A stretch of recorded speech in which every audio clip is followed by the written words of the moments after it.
Berpuasa seringkali dipandang remeh karena dianggap sebagai hanya sekedar ibadah atau ritual rutin yang dilakukan di musim-musim tertentu. Dan karena itulah maka puasa yang dianggap remeh juga dianggap tidak punya nyali dan kuasa apa-apa terhadap hidup manusia. Tetapi sesungguhnya kitab suci mencatatkan dengan begitu gamblang dan tegas bahwa puasa yang memang oleh kekuatan Tuhan dan bagi kemuliaan nama Tuhan dilakukan dengan sungguh-sungguh dan juga karena kekuatan Tuhan yang memampukan seorang berpuasa secara ilahi dan dilakukan terus-menerus bukan hanya di waktu-waktu tertentu, itu mempunyai dampak yang sangat baik. Tentu saja ini merupakan satu respons dari manusia terhadap Tuhan yang tak henti-hentinya menolong manusia. Karena itu betapa pentingnya kita untuk memahami bahwa sesungguhnya puasa yang memang di dalamnya ada pantangan-pantangan itu kita perlu perhatikan.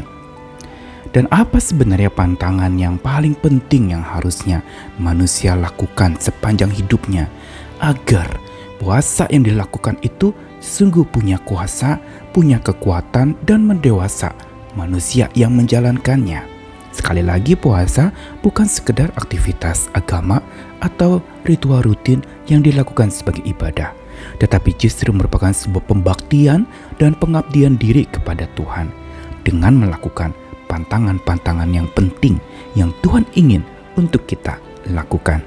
Saya Nikolas Kurniawan kembali menemani di dalam Sabda Tuhan. Hari ini melanjutkan ayat yang kemarin dari Yesaya pasal 58, kali ini ayat yang ke-9 sampai 12. Pada waktu itulah engkau akan memanggil dan Tuhan akan menjawab. Engkau akan berteriak minta tolong dan Ia akan berkata, "Ini aku." Apabila engkau tidak lagi mengenakan kuk kepada sesamamu dan tidak lagi menunjuk-nunjuk orang dengan jari dan memfitnah. Apabila engkau menyerahkan kepada orang lapar apa yang kau inginkan sendiri dan memuaskan hati orang yang tertindas, maka terangmu akan terbit dalam gelap dan kegelapanmu akan seperti rembang tengah hari. Tuhan akan menuntun engkau senantiasa dan akan memuaskan hatimu di tanah yang kering dan akan membaharui kekuatanmu. Engkau akan seperti taman yang diairi dengan baik dan seperti mata air yang tidak pernah mengecewakan. Engkau akan membangun reruntuhan yang sudah berabad-abad dan akan memperbaiki dasar yang diletakkan oleh banyak keturunan. Engkau akan disebutkan yang memperbaiki tembok yang tembus, yang membetulkan jalan supaya tempat itu dapat dihuni. Sebagaimana dikatakan kemarin dalam Yesaya 58 yang mengingatkan orang-orang pada waktu itu tentang kesalehan yang palsu dengan kesalehan sejati, maka di dalam ayat 9-12 ini kembali lagi Tuhan mengingatkan bahwa puasa ilahi yang oleh kekuatan ilahi dan dilakukan dengan sejati hati, sungguh ini memberikan kepada setiap orang yang melakukannya dan kepada orang sekelilingnya dampak yang baik. Karena memang puasa bukan sekedar bicara aturan religi atau regulasi, tapi bicara relasi. Dan karena itu dikatakan kalau itu dilakukan, dampaknya lagi dikatakan pada waktu itu engkau akan memanggil Tuhan dan Tuhan akan menjawab. Engkau akan berteriak minta tolong dan Tuhan akan menghadapkan dirinya kepada kita. Ini aku, dikatakan demikian. Ini sungguh memberitahu kepada kita kalau puasa yang kita lakukan berlandaskan relasi yang makin karib dengan Tuhan dan supaya relasi makin karib dengan Tuhan, maka Tuhan dikatakan akan terus mau membangun relasi itu dengan kita. Dia akan menjawab. Dia akan pada saat kita berseru kepadanya, Dia akan mengatakan, "Ini aku, ada di hadapanmu." Tapi dengan catatan apa? Bila engkau tidak lagi mengenakan kuk kepada sesamamu, atau dengan kata lain, tidak lagi membebani orang-orang lain, tidak lagi menunjuk-nunjuk orang dengan jari dan memfitnah. Apabila engkau menyerahkan kepada orang lapar apa yang kau inginkan sendiri dan memuaskan hati orang yang tertindas, maka terangmu akan terbit dan gelapmu akan seperti rembang tengah hari.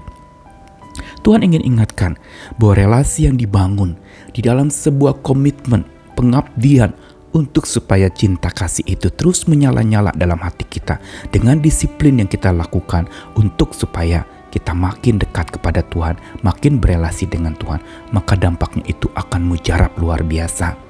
Akan ada sebuah pembangunan hubungan yang makin dekat dengan Tuhan. Akan ada sebuah kebangunan cinta kasih yang dipraktikkan dalam hidup sesama. Dan dikatakan lagi, Tuhan akan menuntun kita, memuaskan hati kita di tanah yang kering, membarui kekuatan kita terus-menerus, seperti taman yang diairi dengan baik dan mata air yang tidak pernah berhenti mengalir. Apa yang dikatakan ini mau memberitahu kepada kita bahwa sesungguhnya kalau kita melakukan pantangan yang penting, yaitu pantang membenci, pantang mencaci, pantang yang tadi dikatakan menunjuk-nunjuk orang dengan jari dan memfitnah, maka sebenarnya pantangan yang penting ini akan sangat berguna di saat-saat genting di mana kita sedang hadapi.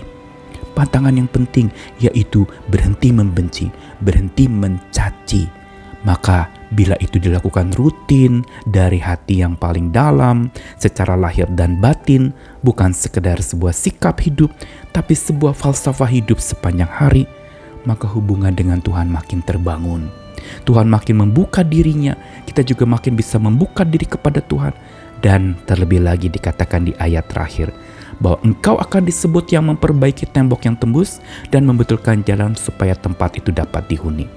Dengan kata lain, kita dimampukan bukan saja hubungan dengan Tuhan terbangun, tapi kita dimampukan untuk saling membangun.